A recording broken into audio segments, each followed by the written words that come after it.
பாகிஸ்தான் கைபர் பக்துவா மாகாணம் கரக் மாவட்டம் தெரி என்ற கிராமத்தில் இந்து மத கோவில் ஒன்று உள்ளது. அப்பகுதியில் வாழும் இந்துக்கள் இங்குதான் ஒன்று கூடி வழிபாடு நடத்துவது வழக்கம். இந்த கோவில் அமைந்திருந்த தெரி கிராமம் அருகே ஜமாத உலேமா-இ இஸ்லாம் எஃப் என்ற இஸ்லாமிய மதவாத கட்சி நேற்று பேரணி ஒன்றை நடத்தியது. இதில் இந்து மத கோவிலை அழிக்க வேண்டும் என்ற நோக்கத்தோடு வன்முறையை தூண்டும் வகையிலான முழக்கங்கள் எழுப்பப்பட்டது. இதனால் தூண்டப்பட்ட சிலர் தெரி கிராமத்தில் உள்ள இந்து மத கோவிலை நோக்கி சென்றனர்.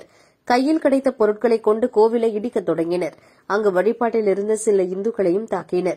ஆயிரக்கணக்கான மக்கள் ஒன்று கூடி இந்த வெறி செயலில் ஈடுபட்டனர். பின் கோவில் தீ வைத்து எரிக்கப்பட்டது.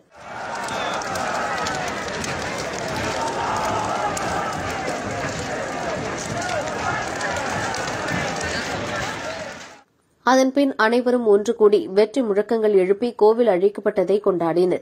கோவில் தீக்கிரையாகி கட்டடம் தகர்க்கப்பட்டு முழுவதும் அழிக்கப்பட்டது. வெறியர்கள் கூட்டத்திடம் இருந்து கோவிலை காக்க முடியவில்லை என்ற சோகத்தில் இந்துக்கள் கண்ணீர் வடித்து நின்றனர். அதன்பின் பல மணி நேரத்திற்கு போலீசார் குவிக்கப்பட்டு நிலைமை கட்டுக்குள் கொண்டுவரப்பட்டது. இந்து கோவில் இடிப்புக்கும் எங்கள் கட்சிக்கும் எந்த தொடர்பும் இல்லை என ஜமாத் உலேமா-இ இஸ்லாம் எஃப் அரசியல் கட்சியின் தலைவர் மௌலானா அதர் ரகுமான் கூறியுள்ளார். பாகிஸ்தானில் சிறுபான்மையாக வாழ்ந்து வரும் இந்துக்கள், சீக்கியர்கள் உள்ளிட்டோருக்கு எதிரான வன்முறைகள் தொடர்ந்து அதிகரித்து வருகிறது. கட்டாய மதமாற்றம், இந்து பெண்களை சீரழிப்பது என தொடர்ந்து பாகிஸ்தான் மதவாத அமைப்புகள் செயல்பட்டு வருகிறது. இந்த வன்முறைக்கு அந்நாட்டில் செயல்படும் பல்வேறு அரசியல் கட்சிகளும் மத அமைப்புகளும் ஆதரவு என்பது குறிப்பிடத்தக்கது.